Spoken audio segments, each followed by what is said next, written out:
அன்பார்ந்த சமூக வலைதள வாசக பெருமக்களே மற்றும் நிபுணர்களே அனைவருக்கும் வணக்கம். இதோ என் அருகில் வரும் கணக்கில் பாருங்கள். அதாவது முத்திசை வெளி முழிக்கு மொழி புதிர் கணக்கு. அது எப்படி என்றால் 120க்கு 120 கட்டங்களாக நீங்கள் வரைந்து கொள்ள வேண்டும். அதாவது மொத்த சதுரமாக இருக்க வேண்டும். அதனால்தான் நான் இதை திசைவெளி புதிர் கணக்காக இதை கண்டுபிடித்தேன். அதாவது தமிழகம் முழுவதும் பல பத்திரிகைகளில் 2008ஆம் ஆண்டு வெளியிட்டிருக்கிறேன். 5000 ரூபாய் பரிசு போட்டியாக.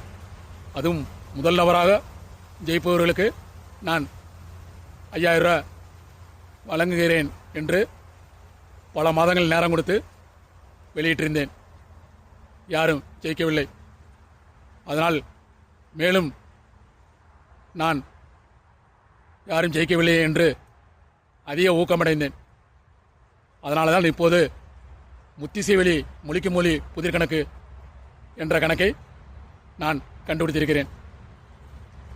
அதாவது எப்படி என்றால் 120க்கு 120 கட்டங்கள் நீங்கள் மொத்தமாக வரைந்து கொள்ள வேண்டும். அதில் எண்கள் மூலமும் எழுத்துக்கள் மூலமும் கட்டங்களை அமைத்து நீங்கள் ஒரே மாதிரி கூட்டுத்தொகை வரும்படி இந்த எண்களை கண்டறிய வேண்டும். புரிந்து கொண்டீர்களா? இதில் நான் முதல் நபராக ஜெயிப்பவர்களுக்கு ரூபாய் 2 லட்சம் அரசு முன்னணியில் வழங்க தயாராக உள்ளேன். இதையும் பல ஆண்டுகளாக நான் அறிவித்து வருகிறேன். கின்னஸிலிருந்து கடிதம் பெற்றிருக்கிறேன் மற்றும் ரெக்கார்டும் பெற்று இருக்கிறேன். அதேபோல மேலும் சமூக வலைதள நிபுணர்கள் எனக்கு வெளிச்சம் காட்டியதால் மேலும் அதிக ஆர்வமடைந்தேன். அதாவது இப்போ யூடியூப் நிபுணர்கள் இருக்கிறார்கள். இப்போ அவர்கள் நான் என் கண் முன் ஒரு எடுத்துக்காட்டு கணக்கு கூறுங்கள் என்று சொன்னால் நான் அவர்கள் ஆயிரக்கணக்கான பேர் முன்னிலையிலும் நான் ஜெயித்து காட்டுவேன். இதேபோல பிபிசி நிபுணர்களும் ஆயிரக்கணக்கான பேர் முன்னணியில் வேண்டுமானாலும் நான் இந்த போட்டியை எடுத்துக்காட்டு கணக்காக அறிவித்து ஜெயிச்சு காட்டுவேன். இது நிச்சயம் எனக்கு கடவுளின் நம்பிக்கை உண்டு. அதனால தான் இந்த போட்டியை ரூபாய் 2 லட்சம் பரிசு தொகையாக முதல் வெற்றி பெறுவதற்கு நான் இந்த போட்டியை அறிவித்துள்ளேன் சமூக வலைதளங்களில். புரிந்து கொண்டீர்களா? இதேபோல யூடியூப் நிபுணர்கள் மற்றும் பிபிசி நிபுணர்கள் மற்றும் பாலிமர் நியூஸ் நிபுணர்கள் மற்றும் பல பத்திரிகை நிபுணர்கள் என்னை வெளிச்சம் காட்டிக் கொண்டிருக்கிறார்கள். அதனால தான் நான் மேலும் அதிக ஆர்வமடைந்தேன். இதே பாருங்க, இப்போ இந்த போட்டியை எத்தனையோ ஆண்டுகளாக நான் இதை கஷ்டப்பட்டு நான் கண்டுபிடித்திருக்கிறேன். அதாவது 35 ஆண்டுகளுக்கு மேல் ஆக போகிறது. இந்த போட்டியை ஏன் இப்படி கண்டுபிடித்தேன் என்றால், அதாவது இதற்கு முன்னாடி நோபல் பரிசுக்காக நான் கண்டுபிடித்தேன் என்று சொல்லியிருக்கிறேன். அது ஏன் அப்படி சொன்னேன் என்றால், அதாவது வருங்கால மாணவிகளுக்கு அதிக ஊக்கம் கிடைக்க வேண்டும். அதற்காகத்தான் நான் அப்படி சொன்னேன்.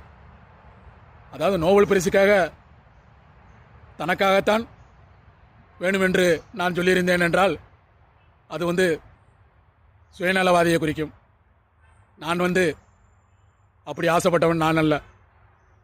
வருங்கால மாணவிகளுக்கு அறிவு உண்டாகணுமே என்பதற்காகத்தான் நான் இந்த மாதிரி கணக்குகளை நான் கண்டுபிடித்துள்ளேன். அதேபோல் நோபல் பரிசுக்காக கண்டுபிடித்தேன் என்று அதனால தான் நான் இப்படி சொன்னேன். அப்போ தான் மாணவிகளுக்கு அதிக ஊக்கம் கிடைக்கும். அதனால தான் நான் இப்படி இந்த கணக்குகளை நோபல் பரிசுக்காக நான் கண்டுபிடித்தேன் என்று சொன்னேன். புரிந்து கொண்டீர்களா? அதேபோல் இந்த உலகம் அமைதியாக வேண்டுமென்றால் வருங்கால மாணவிகளின் கையில் தான் உள்ளது. ஏன் இப்படி என்று சொல்கிறேன் என்றால், இப்போ இந்த கணக்கை வருங்கால மாணவிகள் சிறுவயதிலிருந்தே தொடங்க ஆரம்பித்தால் இந்த உலகம் முழுவதும் அமைதி ஏற்பட்டுவிடும். அதாவது பொறுமை அதிகமாக கிடைக்கும், அமைதிக்கான வழியும் கிடைக்கும். புரிந்து கொண்டீர்களா? அதற்காகத்தான் இப்படி இந்த கணக்கை நான் கண்டுபிடித்தேன். அதாவது எத்தனை ஆயிரம் ஆண்டுகள் ஆனாலும் இந்த கணக்குக்கு ஓய்வே இருக்காது. அந்த மாதிரி கணக்கு மாணவிகளுக்கு அதிக மூளை வளர்ச்சி அடையும். அந்த மாதிரி நான் இந்த கணக்கை கண்டுபிடித்திருக்கிறேன். புரிந்து கொண்டீர்களா? அதேபோல் வருங்கால மாணவிகளுக்கு நான் அதிக மூளை வளர்ச்சி அடைய வேண்டும் என்று நான் இதை கண்டுபிடித்திருக்கிறேன். அது இந்த உலகத்துக்கு பெரிய நன்மையும் கிடைக்கும் எல்லோருக்கும். அதேபோல் இந்த கணக்கு ஏன் அமைதிக்காக நான் கண்டுபிடித்தேன் என்றால், இந்த கணக்கை எழுத ஆரம்பித்தால் மாணவிகளுக்கு இதை கண்டுபிடித்தே தீரணும் என்று எழுதி கொண்டே தான் இருக்க சொல்லும். எப்படியாவது கண்டுபிடிச்சு ஆகணுமே என்று. அதனால தான் நான் 2 லட்ச ரூபா பரிசு கொடுக்குறேன். இல்லைன்னா நானே கண்டுபிடிச்சி நானே 2 லட்ச ரூபா பரிசு கொடுக்கணும்னு என்ன தலையெழுது எனக்கு? ஏன் உலகத்துக்கு ஒரு நன்மை செய்யணுமே அப்படி என்று தான் என் மனசில் எழுந்தது. அதனால தான் இப்போ மாணவிகளுக்கு 2 லட்ச ரூபா பரிசு தொகையாக நான் அறிவித்துள்ளேன். அதுக்கும் இந்த கணக்கு எத்தனை ஆண்டுகள் ஆனாலும் ஓய்வே இருக்காது. அந்த மாதிரி கணக்கு இது. அதுக்கும் இந்த கணக்கை கண்டுபிடிச்சு ஆகணுமே என்று எழுத ஆரம்பித்தால் எத்தனை ஆண்டுகள் ஆனாலும் எழுதி கொண்டே இருக்கலாம். வருங்கால மாணவிகளுக்கு அதிக மூளை வளர்ச்சி உண்டாகும். அதேபோல் இப்போ பாருங்கள், வருங்கால மாணவிகளுக்கு நான் 3 துறைக்கு உண்டான நன்மையை நான் செஞ்சுருக்கிறேன். அதாவது எப்படி என்று நினைக்கிறீங்களா? இப்போ பாருங்கள், இதை எழுத ஆரம்பித்தா எத்தனை ஆண்டு ஆனாலும் அழியாது.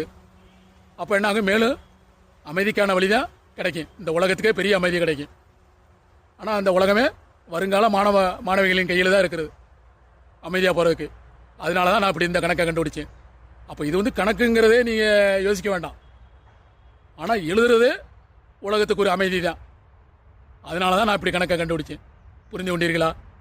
அதே போல் இந்த மாணவிகள் இந்த கணக்கை எழுதி கொண்டே இருந்தால் அதுவும் ஒரு இலக்கியத்துக்கு தான் சேரும். அதுதான் நான் 3 துறைக்காக இதை கண்டுபிடிச்சேன் என்று எப்படி சொன்னேன் என்றால், எழுதி கொண்டே இருக்கும்போது அது இலக்கியம் என்று சேர்ந்துவிடும், எண்கள் மூலமும் எழுத்துக்கள் மூலமும். அதே போல் இப்போ ஏபல் பரிசு இருக்கிறது. ஏபல் பரிசுங்கிறது என்ன? 40 வயதுக்குள்ளே தான் அது தேர்ந்தெடுக்கப்படும். அப்போ என்னாகும்? இது வருங்கால மாணவிகளுக்கு நன்மையாகும். அதற்காகத்தான் நான் அந்த மாதிரி கணக்கை கண்டுபிடிச்சேன். அப்போ ஏபல் பரிசும் அது ஒரு துறை. அப்போ அதுக்கு மாணவிகளுக்கு நன்மையாயிருது. அதே போல் இலக்கியத்துக்கு நன்மையாயிருது. அதே போல் அமைதிக்கு உண்டான வழியும் நன்மையாயிருது. அப்போ இப்படி வருங்கால மாணவிகளுக்கு நான் 3 துறையாக, அதாவது 3 துறைகளுக்கு நான் நன்மை செய்திருக்கிறேன். அப்போ இப்படிலாம் நான் நன்மை செய்தது வருங்கால மாணவிகளுக்கு அதிக மூளை வளர்ச்சி உண்டாகும். அதிக திறனும் கிடைக்கும். அதாவது இந்த கணக்குக்கு எவ்வளோ ஆண்டுகள் ஆனாலும் ஒரு முடிவே இல்லை. அந்த மாதிரி கணக்கு இது. அதிகமாக மூளை வளர்ச்சியை அடைந்து கொண்டே போகும். புரிந்து கொண்டீர்களா? சற்று சிந்தித்து பாருங்கள் உலக மக்களே. அதே போல இப்போ எதுக்காக நான் அமைதிக்கு உண்டான வழியில் அந்த கணக்கெல்லாம் கண்டுபிடிச்சேன் என்றால், நோபல் பரிசுக்காக நான் கண்டுபிடித்தேன் என்று ஏன் அப்படிலாம் நான் சொன்னேன். சரி, மக்கள் உலகமே கொஞ்சம் அமைதியாகணுமே அப்படின்றது தான் இந்த கணக்கை நான் இப்படி சொன்னேன். புரிந்து கொண்டீர்களா? அதுவும் வருங்கால மாணவிகளின் கையில் தானே இருக்குது இந்த உலகமே அமைதியாக போகிறதுக்கு. அதற்காகத்தான் நான் இப்படி இந்த வார்த்தையை சொன்னேன். அதே போல நோபல் பரிசு என்பது எனக்காக மட்டுமல்ல. எனக்காக கண்டுபிடிச்சா அவன் சுயநலத்துக்காக இவன் பயன்படுத்தினான், அதனால் சொல்கிறான் அப்படி என்பதை தான் நான் குறிக்கும் இந்த கணக்கு. நான் வந்து எனக்காக மட்டும் நான் கண்டுபிடிக்கவில்லை. உலக மாணவிகளுக்கு அதிக அறிவு வளர வேண்டுமே என்பதற்காக தான் நான் அந்த கணக்கை கண்டுபிடிச்சேன். புரிந்து கொண்டீர்களா? எனக்காக மட்டும் கண்டுபிடிச்சிருந்தா அது வந்து பெரிய சுயநலவாதி. தன்னை போக வேற யாருக்கும் இந்த அறிவு வளரக்கூடாது அப்படி என்று தான் குறிக்கிது. நான் வந்து அப்படி ஒன்று குறிக்கிற மாதிரி நான் பயன்படுத்தலை. அதுக்காகத்தான் நானே கண்டுபிடிச்சி ஆறுதல் பரிசு மட்டும் கொடுத்து விட்டு நானாகவே பரிசு தொகையை வழங்குறேன். இப்படி உலகத்தில் யாராவது இருக்கிறார்களா? யாரும் இல்லை. எனக்கு வந்து நானே கண்டுபிடிச்ச நானே 2 லட்ச ரூபா முதல் நபராக ஜெயிப்பவர்களுக்கு நான் கொடுக்கணும்னு எனக்கு என்ன தேவையாக இருக்குது? ஏன் இந்த உலகத்துக்கு மாணவிகளுக்கு பெரிய நன்மையை உண்டாக்கணுமே என்றுதான் நான் இதை கண்டுபிடிச்சிருக்கிறேன். புரிந்து கொண்டீர்களா? நன்றாக சிந்தியுங்கள். அதே போல் இப்போ மாணவிகளுக்கு இப்போ இந்த கணக்கு வந்து உடனே எழுதி முடித்தா அது பொக்குன்னு ஆயிரும். இது என்னடா இது ஒரு பெரிய கணக்காடா என்று. அதனால தான் நான் எழுத்து மூலமும் எண்கள் மூலமும் இப்படி கணக்கை பெரும்பாடுபட்டு கண்டுபிடிச்சேன். புரிந்து கொண்டீர்களா? அதே போல் இப்போ எழுதி கொண்டே ஒரே கல்லில் இப்போ பாருங்கள், வருங்கால மாணவிகளுக்கு இப்போ ஒரே கல்லே 2 மாங்காய்ன்னு சொல்கிறான். அப்போ ஒரே கல்லில் இப்போ என்ன ஆகும்? பேனா பிடிச்சி எழுதும் போது அதிக அறிவு வளர வேண்டுமே என்று நான் ஒரே கல்லில் 3 மாங்காயை உருவாக்கியிருக்கிறேன். அதாவது எப்படி என்றால் 3 மாங்காய் என்றால் பல துறைகள் இருக்கின்றன. அதாவது நோபல் பரிசுக்கு அமைதிக்கு உண்டான நோபல் பரிசு இருக்குது. அதே போல் இலக்கியத்துக்கு உண்டான நோபல் பரிசு இருக்குது. அதே போல் ஏபல் பரிசு இருக்குது. அது 40 வயசுக்கு உள்ளவர்கள் மட்டும் அதில் தேர்ந்தெடுப்பார்கள்.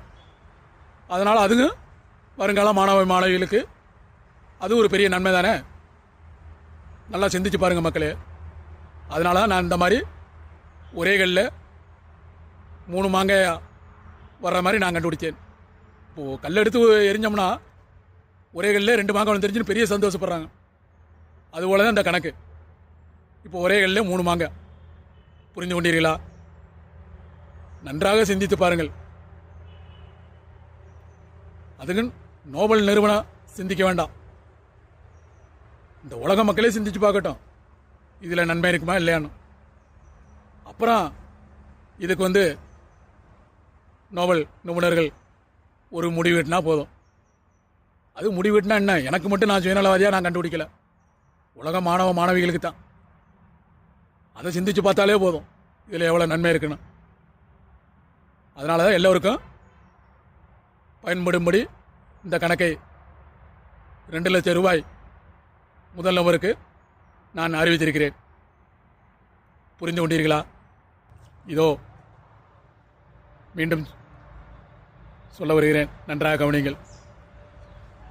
இப்போது நம் தமிழக அரசு 10 லட்சம் கோடி பக்கம் கடனில் இருக்கிறது.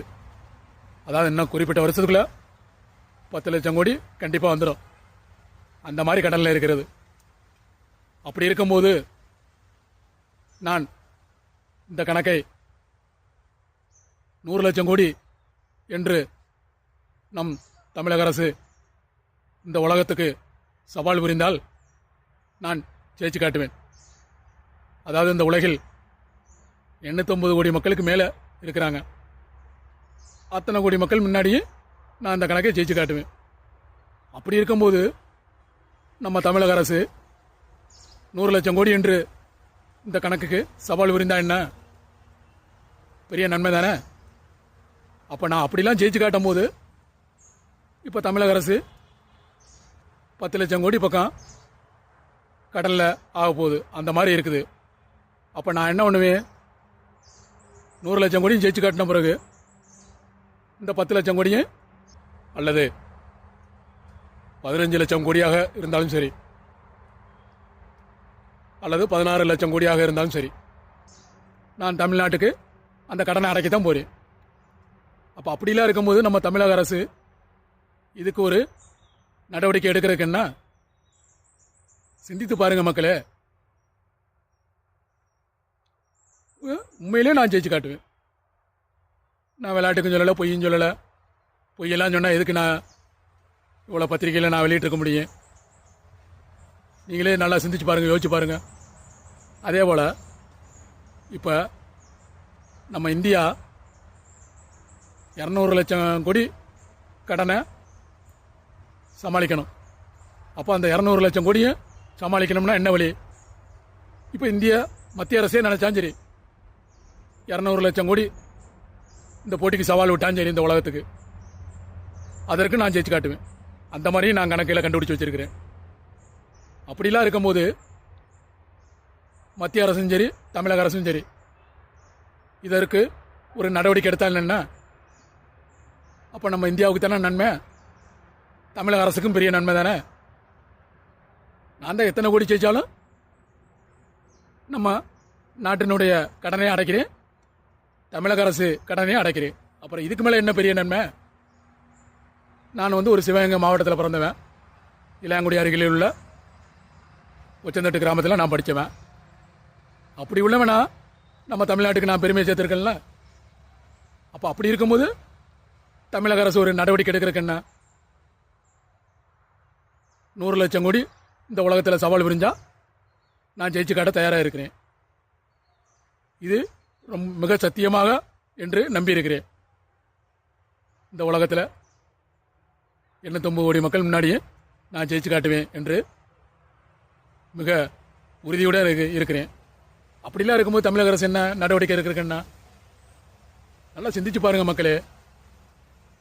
ஆனால் முதல் நபராக யார் ஜெயிக்கிறாங்களோ நான் அவர்களுக்கு 2 லட்சம் கொடுக்க தயாராகவும் இருக்கிறேன்.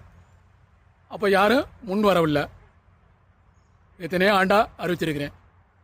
அப்படிலாம் இருக்கும்போது தமிழக அரசு ஒரு நடவடிக்கை எடுக்கிறதுக்குன்னா தாராளமாக எடுக்கலாம். நான் ஜெயிச்சு காட்டின பிறகு உடனே தமிழ்நாட்டின் கடனையே அடைப்பேன், இந்தியாவின் கடனையே அடைப்பேன்.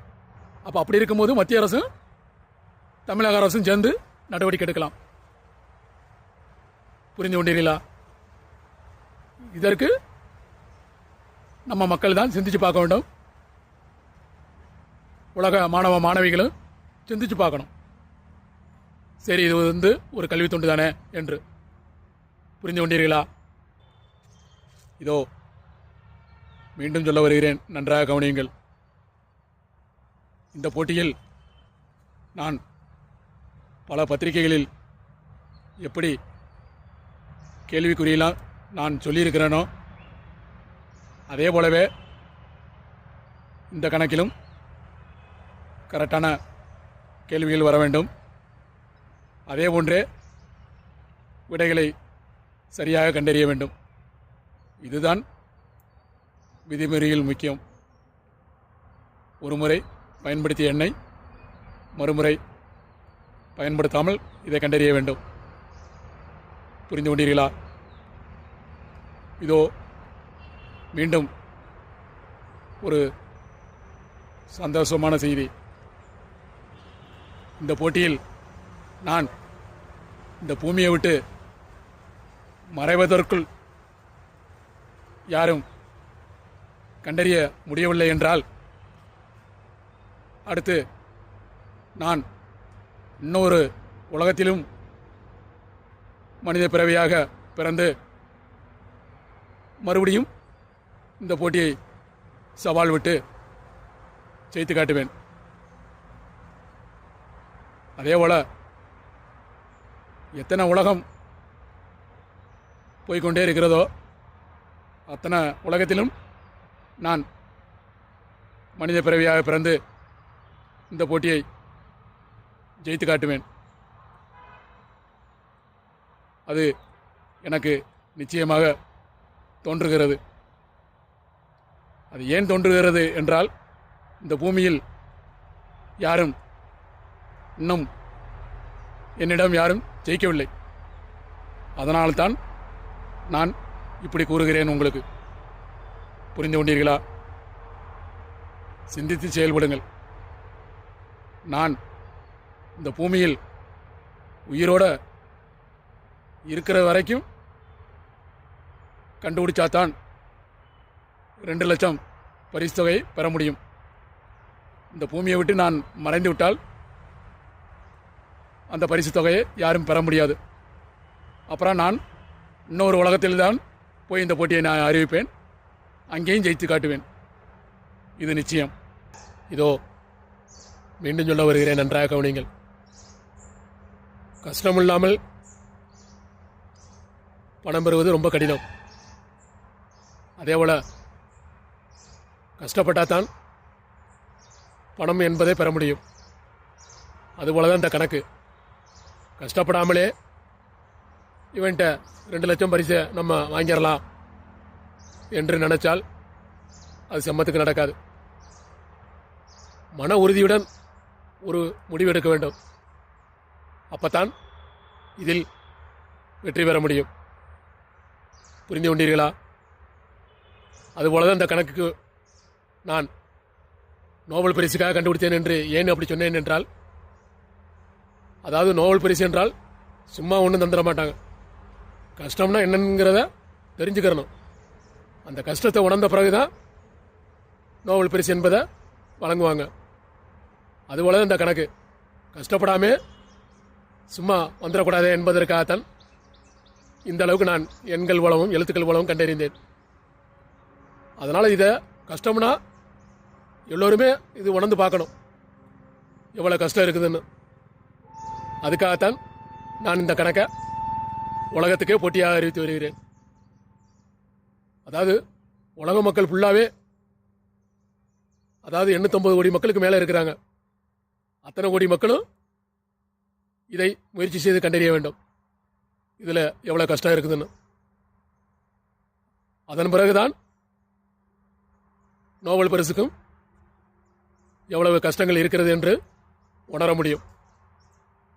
அதனால தான் நான் இதை போட்டியாக அறிவித்து வருகிறேன். புரிந்து கொண்டீர்களா? இதே பாருங்க, நான் 16 ஆண்டு காலமாக தான் இந்த கணக்கையெல்லாம் கண்டுபிடிச்சு, அதன் பிறகுதான் இந்த போட்டியை நான் வெளியிட்டு, அப்படி வெளியிட்ட பிறகுமே 18 ஆண்டு பக்கம் ஆக போகுது.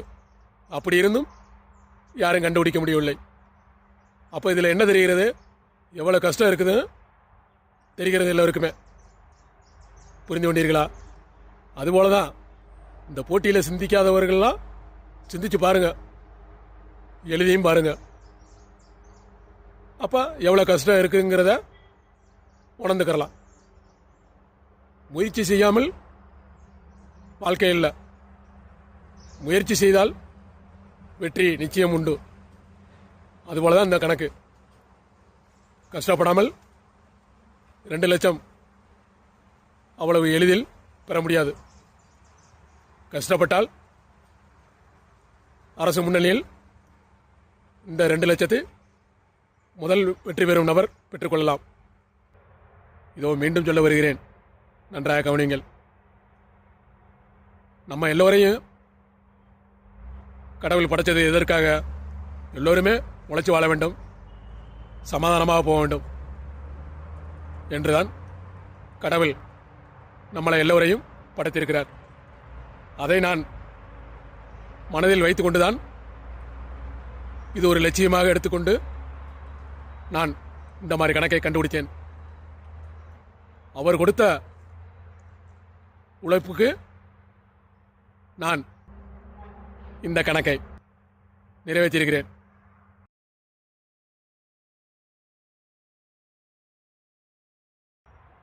வணக்கம். சிந்தித்து செயல்படுங்கள்.